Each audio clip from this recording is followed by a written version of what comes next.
começando agora mais um programa Brasilianas.org que recebe hoje o historiador e cientista político Luiz Felipe de Alencastro. Nessa edição nós vamos conversar sobre a atual crise política brasileira à luz da formação política do país, a ascensão e o declínio do Brasil no cenário internacional e as formas de superar a herança maldita colonial. Antes de começar a entrevista, acompanhe um rápido VT sobre o professor. Luiz Felipe de Alencastro é historiador e cientista político brasileiro com extensa carreira acadêmica no Brasil e na França. Durante a ditadura militar, Alencastro foi chamado a inquéritos policiais militares e foi obrigado a trocar os estudos na Universidade de Brasília pela França. Hoje, é livre docente em História Econômica pela Unicamp, professor do Instituto de Economia da Fundação Getúlio Vargas e titular de História Brasileira em uma das universidades mais prestigiadas do mundo, a Sorbonne. Dentre as suas obras mais destacadas está O Trato dos Viventes, Formação do Brasil nos séculos XVI e XVII, publicado em 2000 pela Companhia das Letras. No livro, o professor discute a formação econômica brasileira por meio do triângulo luso-brasileiro-africano, discutindo a influência de Angola na cultura brasileira.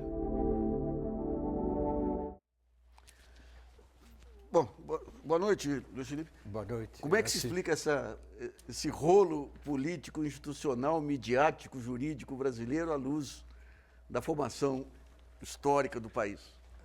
Bom, você tem dois caminhos aí, dizer que é um desastre da colonização ou dizer que o rolo é responsabilidade nossa e não descarregar nas costas de ninguém. Sabe que uma vez, um seminário, um conhecido comentarista falou da herança portuguesa e tinha um português que falou: queria informar o senhor que desde 1822 não temos nada. Pois é. Mas o fato é que tem uma coisa pesada aí. Primeiro vamos falar do que é performance. A América Portuguesa, quer dizer, o Brasil é a única colônia europeia nas Américas que não se fragmentou.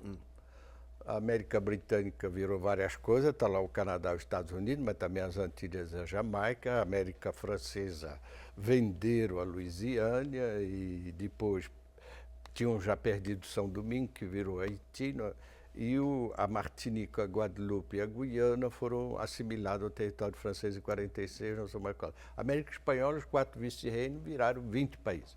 Então isso é muito mal explicado já para começar. E aí tem uma dinâmica perversa um pouco, a explicação que eu dou, porque aí a historiografia, como já está, você já acha que começa direto com colônia, e até escreve em colônia com C maiúsculo, já está a nação embutida lá na carta do Pero Vaz de Caminha, na chegada do Cabral. Mas não é bem assim.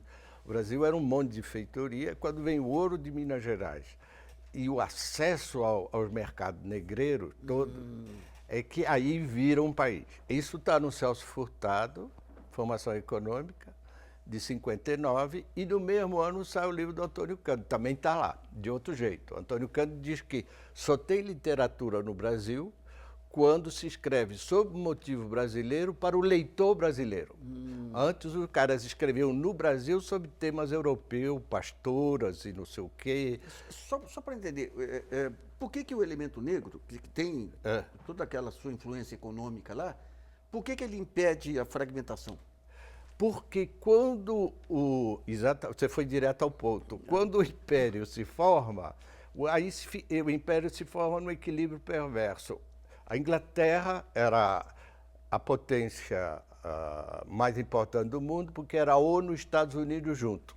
Ela fazia a lei e o FMI junto. Porque era o banqueiro, ela dava a norma internacional e ela tinha a força militar, concretamente a dominação marítima. A Inglaterra tinha acabado com o tráfico, ela disse: agora todo mundo tem que acabar.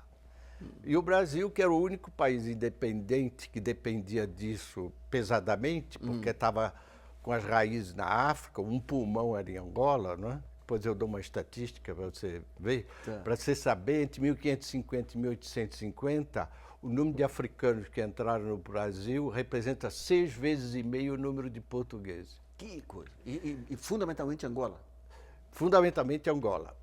E isso faz com que todas as zonas escravistas, quer dizer, o Brasil inteiro, todas as oligarquias, Rio de Janeiro, São Paulo, aí é o Vale do Paraíba, São Paulo nessa época, né? mas Bahia, Pernambuco, todo o Nordeste estava querendo manter o tráfico. E a Inglaterra, então eles não queriam acabar nunca. E a Inglaterra queria que acabasse logo. E o imperador vai empurrando com a barriga. Por quê? Porque ele é o único que pode empurrar com a barriga. Por quê? Porque é uma monarquia que tem rede dinástica na Europa. Aí ele se legitima. A contraprova disso são de onde que veio a insurreição mais violenta na regência. Rio Grande do Sul, que lá dependia pouco do escravismo, tinha cavalaria, era criação de gado, o tráfico para eles era secundário, eles foram para o pau. E no Maranhão, a balaiada. Então, a unidade nacional é feita em torno da prolongação do tráfico, além do bom senso.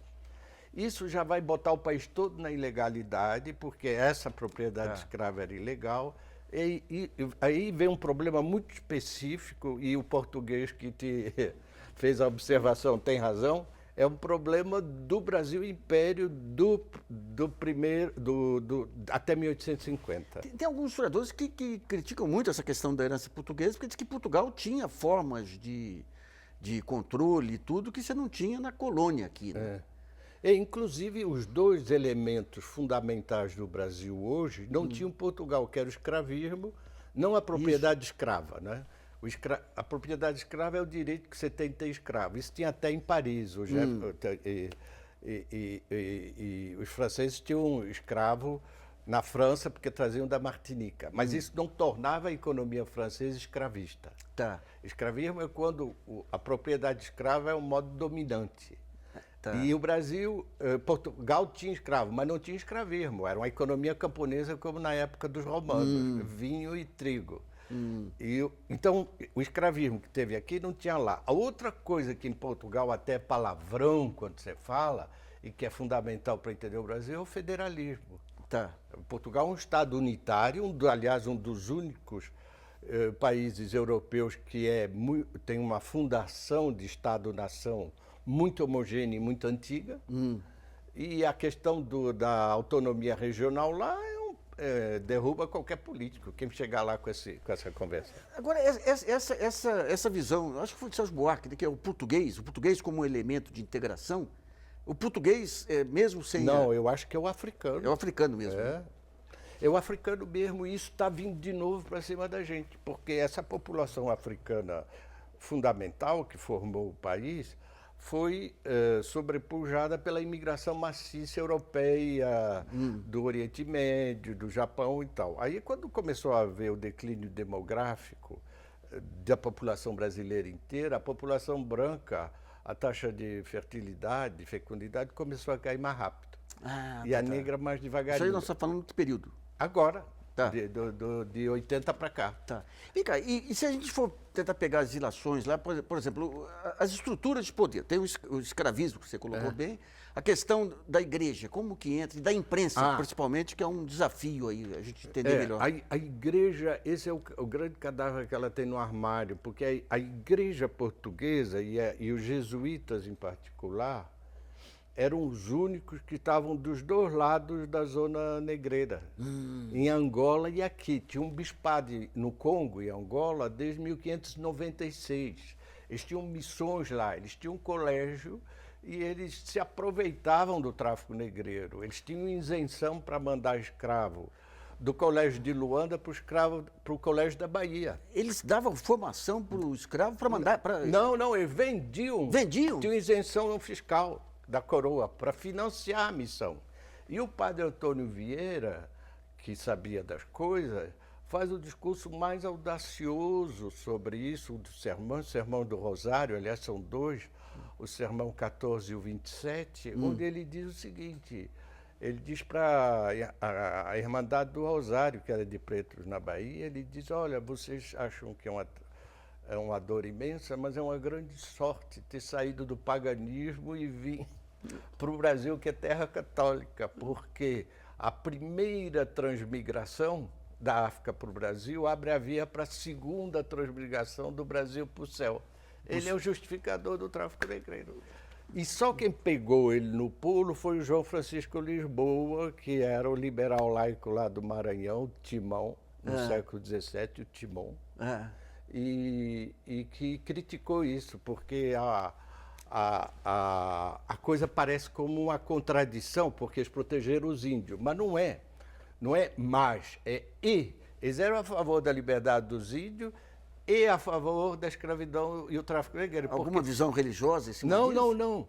Os negros iam virar cristãos aqui, porque era difícil fazer missão lá, e a pressão das autoridades régias dos plantadores sobre os índios relaxava e permitia que eles controlassem totalmente a população indígena. O preço da liberdade do índio é a escravidão do negro. Olha só. Luiz Felipe, e quando a gente pega os liberais aí do século XIX, tanto o André Rebouças, Patrocínio, Joaquim Nabuco, de que forma... Luiz Gama. Luiz Gama. De que forma que eles conseguem, dentro daquele modelo, espaço político? Bom, é que a coisa ficou muito escandalosa depois da Guerra Civil Americana, porque todo mundo começou a se assustar que aquilo podia incendiar o país daqui. E da mesma maneira lá, porque tinha regiões que dependiam mais que as outras, embora aqui a escravidão fosse nacional, não tinha uma ruptura tão grande. O Ceará, por exemplo, é o primeiro estado que aboliu porque não tinha já tinha vendido. O pessoal do Nordeste que estava e do Norte, sobretudo do Maranhão, que estava com a agricultura meio estagnada, se descapitalizou, vendeu os escravos para cá, para o pessoal do café que estava... Podia pagar caro. Quer dizer, nos Estados Unidos, um dos fatores que leva lá a abolição e tudo lá foi a pressão da indústria, né, do lado do Atlântico, querendo aumentar o mercado de consumo, e você tinha uma motivação econômica.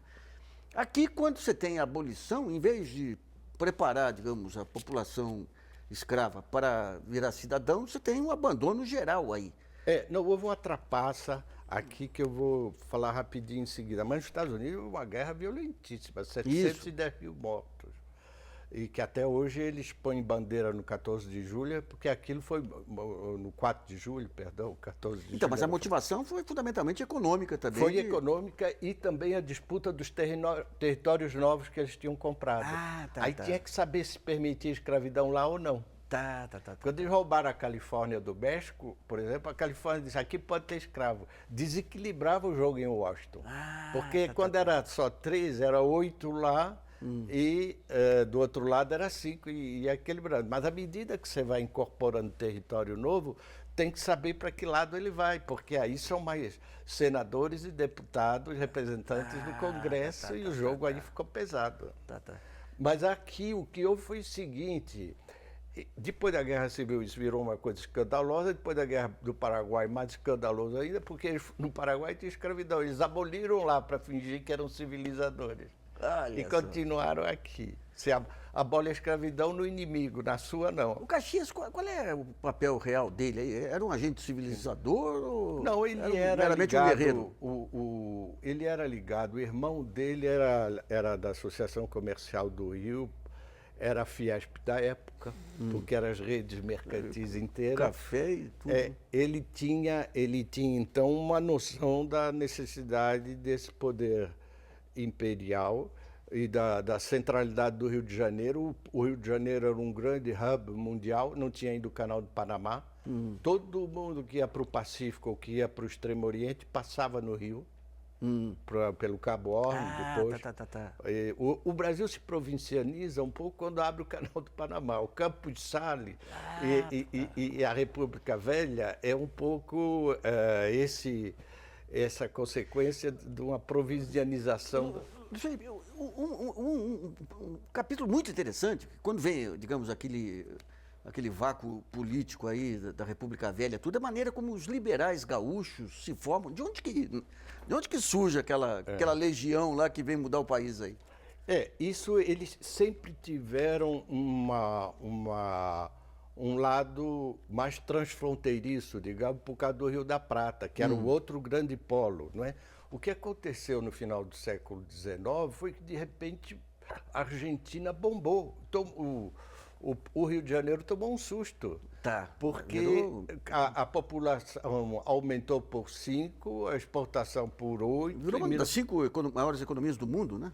Bombou por volta de 1900 e começou a atrair capitais e imigrantes, até imigrantes portugueses, que era a reserva de mercado do Rio, para Buenos Aires. Daí é que vem a luta contra a febre amarela e a urbanização do Rio. O negócio do Pereira Passos, todo mundo estuda como se fosse imitando o Haussmann em Paris, mas foi também a reforma de Santos. Foi para modernizar. Você fala o Saturnino de Brito lá? Os canais? Os canais. O Santos também era uma zona epidemiológica que espantava os imigrantes. O Brasil sempre era o primeiro pior país para ir, o first worst. Porque quando não ia para lugar nenhum, estava tudo barrado, é que eles vinham para cá. O japonês foi assim. Os japoneses estavam indo... Tem um dos autores aí, que é o Manuel Bonfim. Sim, Manuel Bonfim é importante. Né? Muito. Mas ele é gozado, porque ele mostrava que a união do país, quem conseguiu foram os bardos, e a elite fez a Guerra do Paraguai. Mas quando começa a migração, ele fica com o maior medo que o Brasil ainda não era uma nação formada e os imigrantes iam criar clusters aí. De que forma que se dá essa assimilação? Não, e o Nabucco também tinha essa posição na época que ele era progressista, né? Porque depois ele... Fala um pouquinho do Nabucco antes aí, que a gente estava comentando. Não, o Nabucco, ele escreveu o abolicionismo fora do Brasil, ele estava em Londres, e até você pode fazer uma explicação global. A coisa do Brasil era tão vergonhosa que atrapalhava a inserção da elite brasileira nos lugares lá. E ele, então, escreveu aquele livro, que é o melhor livro político do país, o Prefácio do Abolicionismo. É um texto que devia ser lido sempre, é um livro muito importante. E onde ele diz, em resumo, no Brasil, um homem de bem não pode se sentir bem. Que é uma frase, eu acho, essencial da nossa identidade, não é? E ele veio para cá, se misturou com um movimento que já estava radicalizado, porque tinha o Antônio Bento aqui em São Paulo e gente lá que dava fuga para escravo, que saía de noite armado e tal, estava começando uma coisa radical.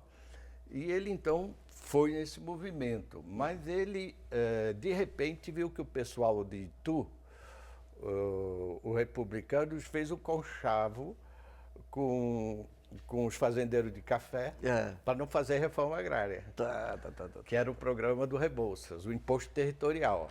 O Rebouças já tinha? Era esse o programa dele, o imposto territorial, a terra que está improdutiva, tem um imposto crescente. E aí veio, os republicanos fizeram o conchavo, não vai mexer na propriedade rural. Aí o Nabucco entra em parafuso, o Rebouças também, eles entram numa crise de depressão e sai um conservador, pai da pátria, dizendo que agora era para defender o Estado brasileiro, escreve Estadista do Império, onde ele recupera o pai dele, a biografia, e depois escreve Minha Formação, onde ele escreve a frase mais vergonhosa. Eu elogiei o abolicionismo, que eu dizendo que é o melhor texto político do Brasil. Agora eu vou dizer um pedaço da Minha Formação, que é a frase mais abominável da história política brasileira. Ele diz assim: se os negros soubessem que o 13 de maio ia desembocar no 15 de novembro, isto é, que a abolição dele fosse causar a queda da monarquia, eles talvez tivessem aguentado mais. Tá brincando. Pô, mas fica estragando a imagem que eu tinha do Nabucco aí. Vamos para o primeiro intervalo em brasilianas.org e volta já.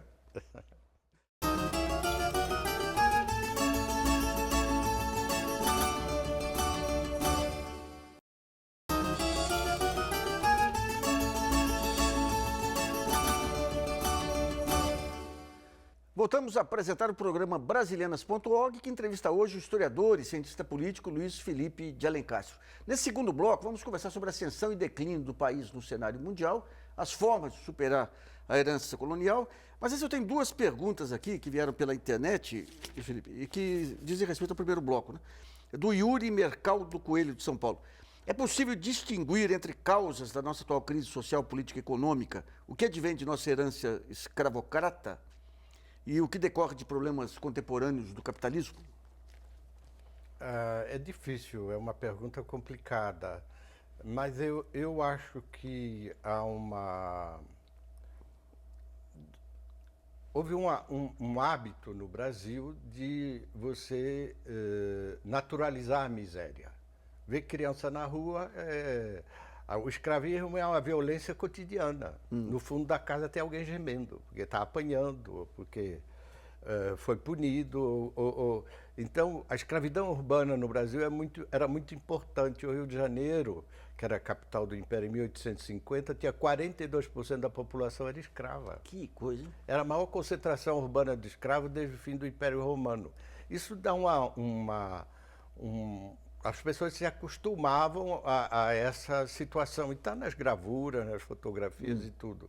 Isso é uma coisa que marca muito o país, porque aconteceu nos Estados Unidos também com a imigração maciça, no regime escravista, aconteceu na Europa durante a guerra, em vários momentos críticos, mas realmente você não se habitua, quando chove, dizer, não houve dano nenhum. Como não houve dano nenhum? Tá gente com água pelo pescoço, tá gente morando em lugar precário. Esse tipo de noticiário que nos parece normal uma coisa que vem dessa insensibilidade social, eu acho. E tem a Débora Guacia, do Rio de Janeiro, que pergunta o seguinte: como que o senhor analisa a influência da população negra nas decisões políticas da história do país? A participação e o empoderamento do negro na política melhoraram nos últimos anos? Não, eu acho que não. Ela é uma coisa que está por vir ainda, não é? Porque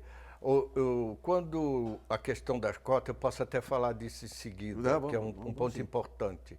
Mas quando houve o debate da audiência pública organizada pelo ministro Lewandowski, que era o relator da questão da constitucionalidade ou não das cotas, em 2010, tinha alguém lá que deu um dado, tinha 15% dos jovens em idade universitária, quer dizer, 18 e 25 anos, na universidade eram negros somente. Agora tem 40%. Tá. Então, você tem uma dinâmica que não é só por causa das cotas, é porque houve uma difusão de universidades pelo Brasil afora, né? Tem no ABC, tem em vários outros lugares. Tá. Então, isso vai ter efeitos a médio prazo, mas eu acho que o Brasil hoje está preparado para essa mudança, e o Brasil quer essa mudança. Tá. A questão das cotas, aí como é que foi essa guerra no Supremo? Olha, isso é das histórias bem-sucedidas. É bom falar nela sempre, porque há esse catastrofismo. Essa história começou, na realidade, eu vou para não ir muito longe, eu pego a transição democrática. Quando houve a transição democrática, o movimento negro unificado era um componente da transição, ao lado do MDB e outras coisas, e outros movimentos. E a questão de uma política afirmativa, globalmente, ela estava colocada já. Eu estava num debate uma vez, nos anos 70, onde estava o Fernando Henrique, e ele fez essa declaração favorável. Ele ainda não era senador nem nada. Era o velho Fernando Henrique. Era o pesquisador do Sebrae. Eu até citei num livro, naquele livro em homenagem ao Celso Furtado, que nós discutimos aqui há pouco tempo. Essa frase dele. Isso, então, foi encaminhando. O Brizola tomou várias iniciativas e as universidades estaduais do Rio de Janeiro criaram um sistema de cota, porque isso era uma tradição do varguismo. O Getúlio, com o DASP e a criação de concursos para órgãos federais importantes, essencialmente Correio, Banco do Brasil e Rede Ferroviária Federal, ele abriu concurso não discriminatório. Então, você tem uma pequena parcela de negros que conseguiram um emprego estável e uma aposentadoria. Mas sem cota? Sem cota. Tá. Na própria dinâmica da época. Tá. E aquilo criou um pequeno embrião que eles sempre foram muito sensíveis. E o Brizola, quando chegou, foi a primeira coisa que fez. O Montoro, em seguida, criou uma secretaria e o assunto foi para frente. Quando a questão da cota, houve essa questão da inconstitucionalidade da cota levantada pelo DEM, no Supremo, senador Demóstenes Torres. era o Demóstenes Torres, que era o grande representante, que era também procurador e que era articulado no que falava, a maneira dele, para exprimir o ponto de vista dele, que veio ao Supremo. Houve uma audiência pública e o Supremo aí, em 2012, votou por unanimidade. Inclusive o ministro Gilmar Mendes, porque a procuradora que fez foi contra as cotas era uma discípula dele, ela que veio fazer a defesa da inconstitucionalidade das cotas. Uma procuradora? Era uma procuradora federal. Ué, o Ministério Público aqui é o que tem mais batalhado por essas políticas inclusivas. Ela que foi o porta-voz naquele momento. Mas foi tudo muito bem conduzido e na realidade, todos votaram por unanimidade. O ministro Toffoli estava impedido porque tinha sido advogado-geral da União antes, que tinha defendido, porque as universidades atacadas eram universidades federais. E a coisa foi em frente, depois foi votado no Congresso, por uma maioria de votos na Câmara, e por a unanimidade, menos um voto no Senado. Que coisa. E foi em frente. E o país, os estudantes assimilaram e a coisa andou. Ao contrário do que dizia o pessoal contra a cota, que previa as maiores catástrofes no país racista e tal. Então, isso está andando, está mudando o país, e eu sou a favor, era o meu argumento no Supremo, eu fui um dos 15 que eram a favor, tinham 15 contra. Eu disse, isso não é uma coisa de resgate, de dívida histórica, não. Essa política de dívida histórica e resgate concerne os índios, que são uma minoria. Os negros são uma maioria. Isso. Se eles são uma maioria e está havendo discriminação, é importante para a democracia brasileira, não é só para os negros em si, é para os brasileiros todos. A presença deles nas instituições nacionais.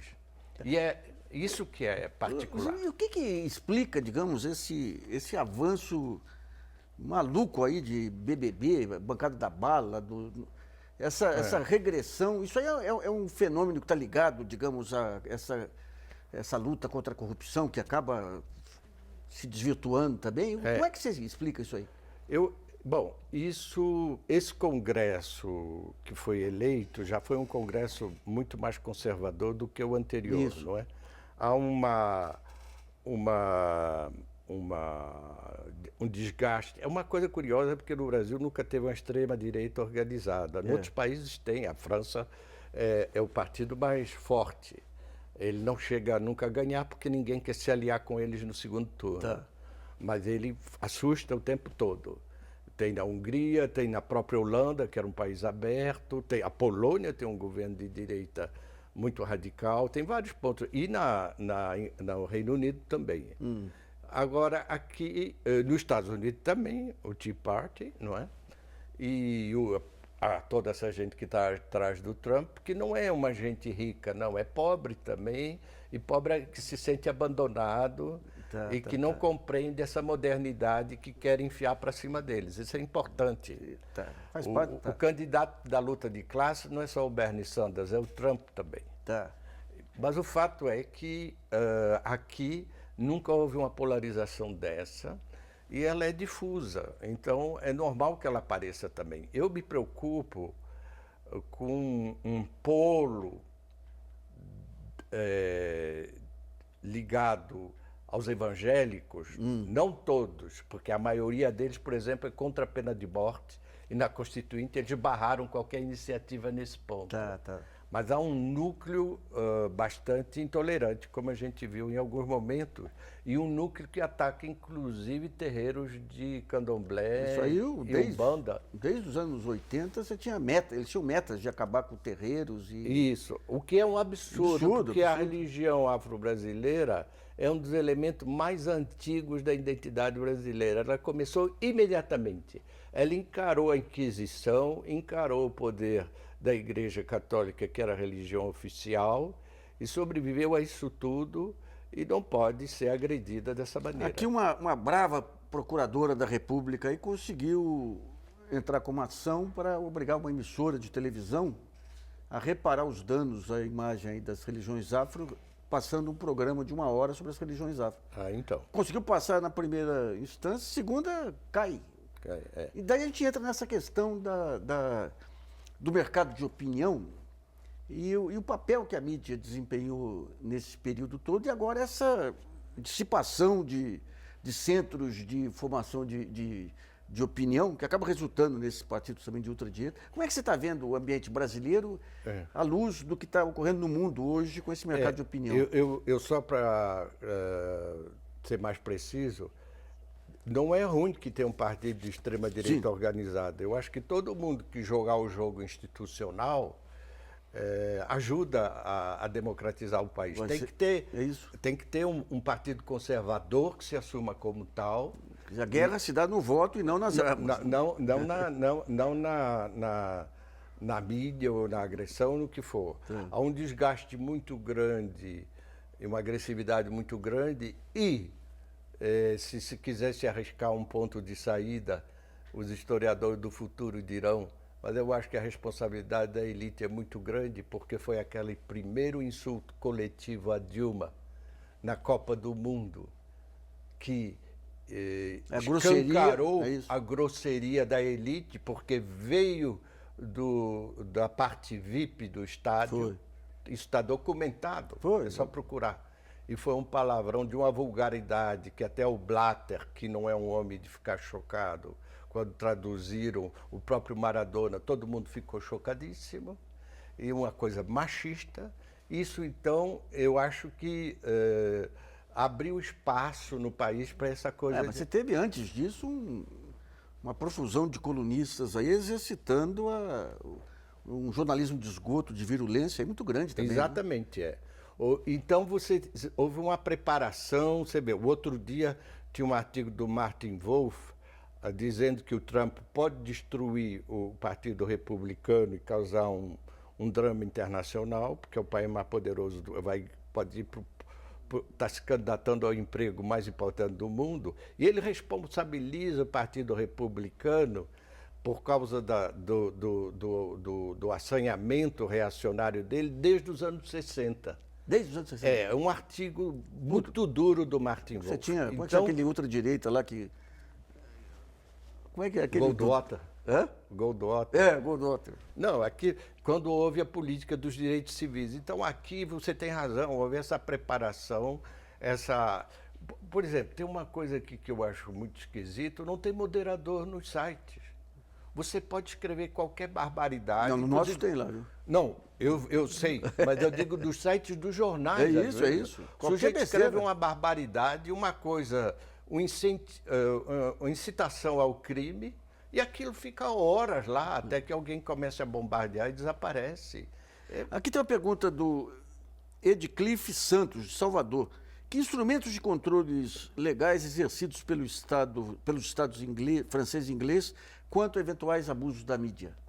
Isso é muito severo. Lá, inclusive, há uma alta autoridade do audiovisual que vai em cima e aplica advertências e multas em tudo. Só para entender uma coisa, você tem, por exemplo, você tem uma concessão pública, você tem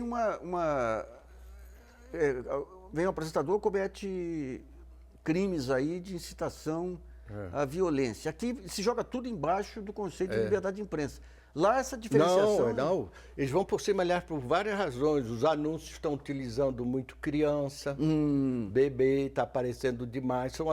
Esse negócio de que hora passa o anúncio, isso tem uma campanha lá para barrar os anúncios. Cigarro e bebida, como é que... Cigarro e bebida não pode. É uma legislação lá deles, né? Não pode? Não pode. Publicidade? Não, inclusive eles chegam a modificar fotos antigas, tem foto do Malraux, do Sartre fumando, que eles tiram. Ah, é? Dá um Photoshop em cima. Luiz, a gente estava falando desse hoje da imagem do Brasil lá fora. Durante muito tempo você tinha aquela imagem do brasileiro, ela Gilberto Freire, né? Sensualidade, amizade. E de que forma que... Antes da crise, o Brasil estava sendo visto lá. Bom, eu vou de novo começar lá bem atrás. Primeiro, eu queria dizer que a gente esquece isso, mas é muito importante lembrar, antes da ditadura no Brasil, tinha uma política muito audaciosa. quando houve a renúncia do Jânio, onde é que estava o Jango com a missão? Estava na China. Na China. Naquela época, a China era Beelzebub. Tem O razão. Brasil estava se abrindo para a China. Só em 63, 2 anos depois, que o De Gaulle, numa coisa pioneira que lhe deu dividendo político durante 20 anos depois, 10 anos depois, reconheceu a China. E o Nixon só foi em 73 lá. Nessa época, a China valia peanuts, estavam passando fome, não tinha nada a ver. Ninguém ia à China, mas por que eles fizeram essa política, a França e os Estados Unidos? Os Estados Unidos, por um presidente republicano anticomunista, porque tinha que inserir e fazer, eles tinham uma visão geopolítica da inserção do país dele. Em 63 e 64 também, o Brasil na ONU votou a favor do MPLA e do Frelimo que a questão fosse examinada. Veio o golpe e destruiu isso. A missão comercial chinesa, que tinha um estatuto diplomático, foi presa e torturada pela política do... Matéria do Cruzeiro dizendo que eram maoístas, os chineses. A polícia do Lacerda torturou brutalmente. Rompeu, criou um incidente que dura até hoje, quase que pediram desculpa muito tarde. O Weiss, que era o contato, era diplomata nessa época, do MPLA na ONU, foi expulso do Itamaraty a pedido do Salazar. Isso está no livro do Ovidio Melo, que foi o primeiro embaixador do Brasil em Luanda, na independência. Então, quando o Geisel reconheceu, o pessoal põe isso do lado positivo da ditadura. Não, tem que estar no lado negativo. Se o Brasil tivesse continuado naquela política favorável à independência dos países africanos, porque o mundo inteiro sabia que Portugal, um país pobre, não ia aguentar 3 guerras coloniais. Moçambique, Angola e Guiné-Bissau, onde a França tinha largado a Argélia e todo mundo estava puxando o carro da África. Isso, então, foi um atraso muito grande, as universidades não se desinteressaram disso. O livro do Zé Honório Rodrigues, Brasil e África, de 61, que é um livro pioneiro, se esqueceu, porque ele dava uma visão a favor da África independente. Nós vamos voltar sobre esse tema aí no próximo bloco. Brasilianas.org volta já.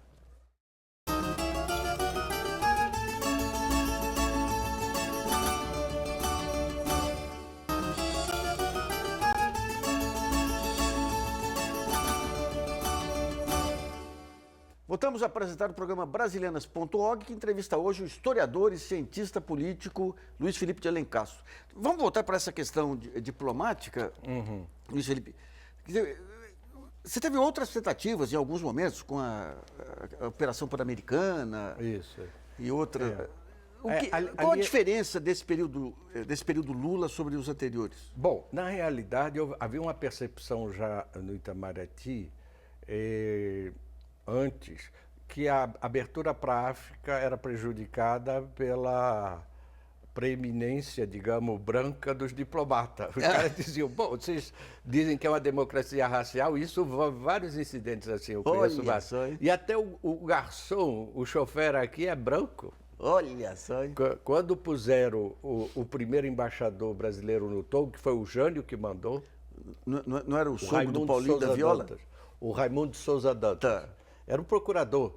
Ele narra como o Itamaraty sabotou praticamente. Olha só. E isso, então, era um problema, tanto assim que ainda no governo Fernando Henrique foi criada uma bolsa para negros que se preparasse para entrar no Itamaraty. Vem lá de trás, então, embrionariamente, digamos. O que o Lula fez, porque o Fernando Henrique e o Lula, os dois tinham uma visão do mundo. O resto é uma política provinciana e nós caímos nela de novo. Não é culpa dela, mas a presidente Dilma é desconectada disso, não tem conhecimento do mundo. Tá. Ela estava no Rio Grande do Sul, perseguida, ela esteve na cadeia, era jovem, ela não andou.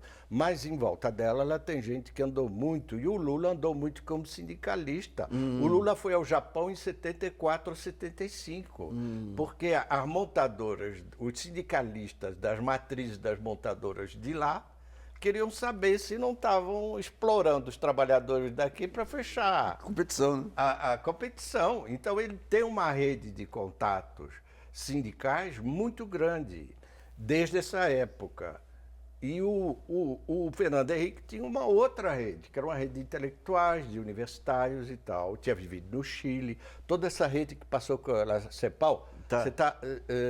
O livro do Manuel Bonfim, que foi escrito em 1905, desapareceu. Foi o Darcy Ribeiro que comprou numa livraria em Montevidéu, o exílio. Olha só. E ressuscitou o Manuel Bonfim. Nós não estaríamos falando aqui do Manuel Bonfim. Eu li aquela edição de 94. É a do Foi Darcy.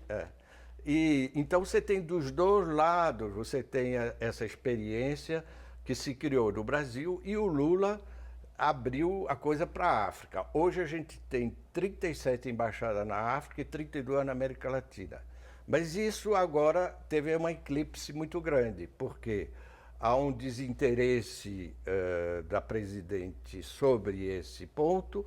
Havia uma combinação do Lula com Amorim, que foi uma coisa que teve um efeito exponencial. Hoje a gente nem mais sabe direito os nomes dos chanceleres no Brasil. O Amorim ficou 2 mandatos e era uma pessoa, alguém num blog escreveu, o melhor chanceler do mundo, um americano escreveu. O Amorim estava atrás do G20. O Amorim fez que esvaziou o G7, G8, essa abertura toda para a África. Aí veja só o desastre.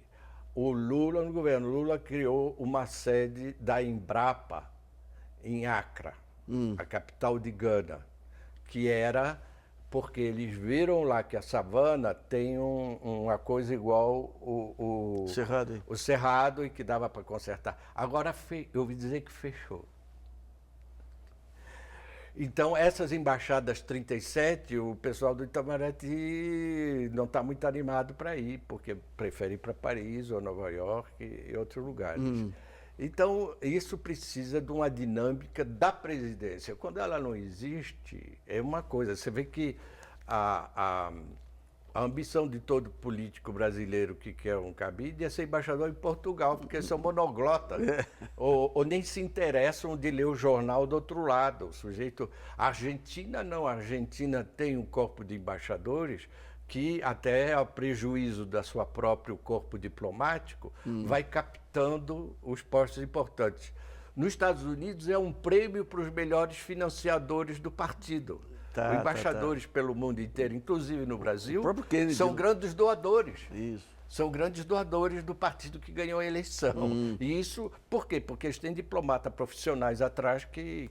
E tem também a diplomacia comercial como a diplomacia central, comercial e uma coisa que você é muito interessado também, advogados internacionais. É isso. São 3 coisas: grandes empresas, diplomatas e advogados top, que sabem mexer no direito internacional. Essa questão da África, essa tentativa de criminalizar a ação diplomática na África, os lobbies que o presidente da República fez por empresas brasileiras, que é a coisa mais natural do mundo aí, isso aí você vê algum componente geopolítico aí nisso, ou é meramente uma baita de uma ignorância? É uma baita de uma ignorância, inclusive você vê, quando eles falam, querem dizer que o Brasil parece o fim do mundo, eles citam um país africano qualquer. Às vezes é o Gabão, às vezes é o Uganda, parece logo como um palavrão. Ora, a África está num crescimento econômico muito grande, sobretudo a África está num crescimento demográfico muito grande. A Nigéria vai ser o 3º país mais povoado do mundo a partir de 2050. A África subsaariana, concretamente a África Negra, já vai ter a metade da humanidade vivendo aí na frente, no final do século. Dos 15 países mais populosos do mundo, em 2100, 7 vão ser asiáticos, 7 africanos, 6 asiáticos, e só 2 americanos, nenhum europeu, os Estados Unidos e o Brasil. E os 2 têm um componente asiático e africano importante. Então nós estamos na frente da gente, além da população negra brasileira constituir a maior população negra fora da África, é o maior país negro fora da África, você pegar, somando os 52% de brasileiros, que dá 105 milhões, você é o maior contingente. Isso faz parte do nosso destino, muito mais que a América Latina. Até aqui eu vou avançar um ponto. se você pega a Bolívia, que está do nosso lado, a pirâmide cultural da Bolívia é o inverso da nossa. Eles têm 2% de negros e 54% de ameríndios. Tá. O nosso é o inverso. Então, um dia ou outro, isso vai pesar também. Nós temos aí uma sedimentação cultural que, à medida que ela for aflorando no país, vai haver uma ligação muito intensa com a África. Já tem, eu fiz umas contas, você pegar todas as companhias que fazem escala na África, tem 2 voos por dia que nos ligam à África. 2 voos por dia? É. A Cabo Verde está a 3h30 do Ceará. Angola são 7h30. Então, qual a dificuldade que o país tem de think tanks aí, ou de pensar longo prazo, pensar estrategicamente? Quem é que, se for comparar a França, além das universidades, quais são as instituições que garantem, digamos, a permanência da visão de longo prazo nos países? Tem alguma no Brasil que cumpra essa função? Bom, eles têm uma administração centralizada e meritocrática, criada desde o Napoleão, aqui são as grandes écoles, que formam esses funcionários todos. E que é até uma coisa que prejudica agora, porque ela não é muito aberta à imigração, ela cria um novo elitismo. Mas, enfim, ela segura o Estado. Então, quando tem uma crise, ela vai segurando. E tem outros países também. A Bélgica ficou, quando houve a crise de 2008, 1 ano e meio sem governo. E olha que a Bélgica tem confusão por causa da disputa, que talvez até o país se divida, entre valões e flamengos, né? Entre o pessoal que fala francês e de cultura católica, grosseiramente, digamos, globalmente, e o pessoal que fala flamengo, que é mais protestante e que é mais dinâmico agora. Mas ficou sem governo 1 ano e meio. A administração tocou. Até tem gente, eu vi um artigo sobre isso, dizendo, está vendo? Como não tinha governo para impor a política de austeridade, a crise foi mais branda lá. E se você olhar o Brasil hoje, os partidos políticos esfacelados, a mídia, aliás, uma invasão de todo lado da mídia europeia aqui também, o El País e tudo, a BBC, o governo federal sitiado. Como é que você vê os possíveis deslanches aí dessa... Eu dei uma entrevista para o El País outro dia, até um ponto que tem a ver com a história aí. Essas eleições de outubro, municipais, vão ser importantes por 2 razões. É a primeira sem financiamento de empresa. Tá. Então vai ser um teste. Como é que é? É bom para quem está já na prefeitura e é ruim para quem vai ser contra, ser um candidato que vai disputar a prefeitura. Vamos ver. As eleições municipais no Brasil sempre foram a essência da política, porque elas existem desde o período colonial. A Câmara Municipal de São Paulo era uma Câmara rebelde no século XVII, porque eles não dependiam de escravo africano. Tá. Eles tinham autonomia porque exploravam a população endógena, indígena. E a do Maranhão pela mesma razão também. Então havia esse conflito, expulsaram os jesuítas e tudo. As atas da Câmara são um momento da ideologia paulista, depois de 1932. A USP é criada muito em torno disso. Os Mesquita financiaram os historiadores portugueses, Jaime Cortesão em particular, que criou essa ideia, a figura do bandeirante, Raposo Tavares e tal. Houve toda uma historiografia em volta, os Institutos Históricos de São Paulo também. Isso, então, é uma coisa que tem muito a ver, eu digo isso tudo, por causa do enraizamento das câmaras municipais. Quando o imperador, o Dom Pedro I, proclamou a independência, quem reconheceu ele? As câmaras municipais. Não tinha nenhuma legitimidade aqui fora delas. Então, isso já constituía um tecido nacional. E as câmaras municipais nunca tiveram eleição interrompida esse tempo todo. Durante a ditadura, foi interrompida acima de 200 mil habitantes e nas capitais. Mas as outras Instância climática também. Perdão? Instâncias climáticas. Instância climática, Porto, mas se você pegar... Isso, não. Tem 5.500 municípios do Brasil, pegou uma parte pequena. 70% tem menos de 50 mil habitantes. Então, ali você tem que ter diretório. Aí entra um detalhe, é o teste do PT. O PT é o que tem mais diretório. Acho que ele tem 4.300 entre os 5.500 municípios. E depois os outros têm menos. O PMDB vem em seguida, mas com muito menos, e o PSDB menos. Então vamos ver. E a decisão maior, a mãe de todas as batalhas, vai ser a eleição de São Paulo. Por quê? Digamos que o Haddad perde, o PT acabou. Se o Haddad ganha, tem uma flama de novo, uma restauração e volta. Seria um candidato a 2018, se o Lula não entra. Sei lá, mas enfim, alguma coisa vai Você tem que ter uma perspectiva de candidato forte para Tem uma perspectiva de segurar. polarização. De novo, e de um renascimento noutras bases. Se o PSDB ganha, o PSDB vai rachar também. É essa briga que nós estamos vendo agora do Alckmin com o Serra, e que já até houve agressão, e é uma briga que vai até o fim. Por quê? Porque os dois sabem que é a última eleição presidencial deles. E se o Lula sair de cena, os três se matam. É isso? Se os Lula sair de cena Aécio e também. se o Aécio sair também, sim. Essa eleição é uma eleição ganha. Impossível perder. Então eles vão até o final brigando para saber quem vai ser designado pelo partido, e o que perder vai para outro partido. Isso a gente já sabe. Já está combinado. Já está combinado, vai ser candidato por outro partido. Então o PSDB também acaba, porque é o núcleo de São Paulo que vai se fragmentar. Olha, cá para nós aqui, eu sou paulista de coração e tudo aqui, mas aqui é o túmulo da política também, né? Então, Tanto PT em São quanto Paulo PSDB. cria uma desordem que tem impacto nacional, a disputa aqui. Né? Você vê em 89, quando redemocratizou, tinha 5 candidatos em São Paulo. A Fife, Covas, Lula, Lula, a Fife, Covas, Lula, Ulisses e Mário Covas. É porque não dá para juntar, porque São Paulo é um estado rico e pobre, porque tem agrobusiness e indústria. Então ele tem essa fragmentação.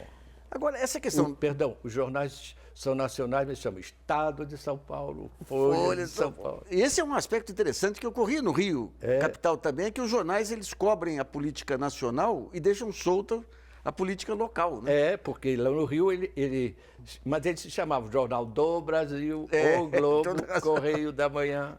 Toda Aqui razão. não, é tudo. Agora, é possível você identificar uma postura programática nos partidos que vêm pela frente? Porque o PSDB hoje você não sabe mais o que é. O próprio PT hoje, ele junta, digamos, o pessoal de políticas sociais e tudo, mas de uma forma muito tênue, né? Não, o pior, a campanha da Dilma, agora em 2014, foi uma campanha, olha o que nós fizemos. Ela não disse o que nós vamos fazer. Ela já tinha sido eleita antes, em 2010. Ela fez uma campanha como se fosse a primeira candidatura dela. E isso deu no que deu, não é? Ela teve que mudar a política e não explicou direitinho. O programa Brasilianas.org, com a participação especial do cientista político Luiz Felipe de Alencastro, termina por aqui. Agradeço a participação do professor e de você aí de casa que nos acompanhou em mais essa edição. E lembre-se, você pode continuar colaborando e enviando sugestões, textos e vídeos para o portal Brasilianas.org. Esse espaço aqui também é seu. Voltamos na próxima segunda-feira. Até lá.